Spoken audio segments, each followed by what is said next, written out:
আসসালামু আলাইকুম স্যার। ওয়ালাইকুম আসসালাম। এই তোমাদের না কালকে পরীক্ষা? হ্যাঁ, যাও যাও, বাড়িতে গিয়ে ভালো করে পড়ালেখা করো, ভালো রেজাল্ট করতে হবে।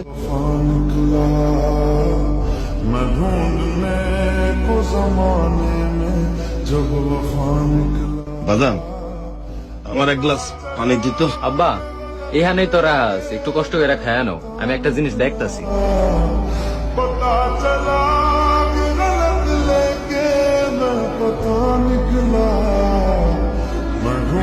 আব্বা, জামাগুলা দেখেন, আর সব বন্ধু বান্ধবরা এগুলাই কিনতে আছে। আমার টাকা দিয়েন, কালকে গিয়ে মার্কেট থেকে কিনে আনবো। বাজান রে, তোর বেতনের টাকা কম পাইছি, যা পাইছিলাম তোর চাচারে দিছি।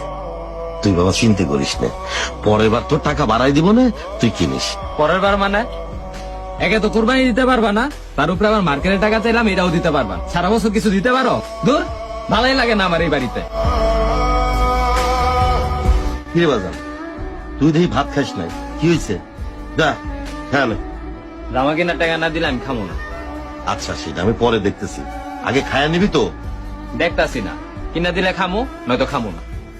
বাজান, তুই চিন্তা করিস না, ওই যে আমি মাটির ব্যাংকে কিছু টাকা জমাইছি, ওইটা ভাঙা কালকে তোরে আমি টাকা দিব না। তারপরেও বাজান তুই খায়া নে। সত্যি কইতাছ? হ্যাঁ, তুই খায়া নে, আমার আবার ক্লাসের সময় হয়ে গেল, স্কুলে যাইতে হবে। আব্বা, ব্যাংকে ভাঙছিলেন? হ্যাঁ, ভাঙছিলাম, ওই পকেটে টাকা রাখা আছে, নিয়ে যা।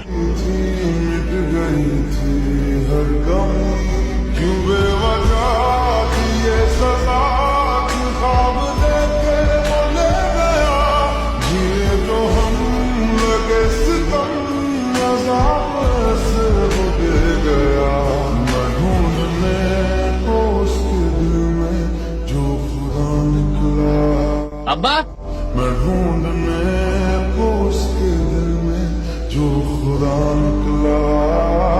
এগুলা কি পড়ো? হ্যাঁ, ও ভাজান, জুতা তো এখনো নতুনের মতোই আছে, আরো 4-5 মাস পরা যাবে না।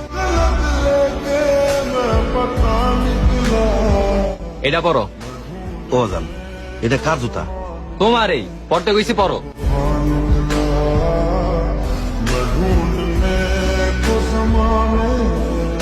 দেই, এটা পড়ো।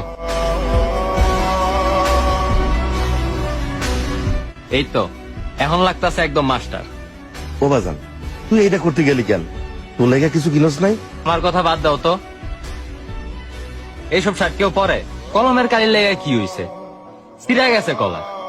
ও ভাজান, তুই কি পাগল লাগিস?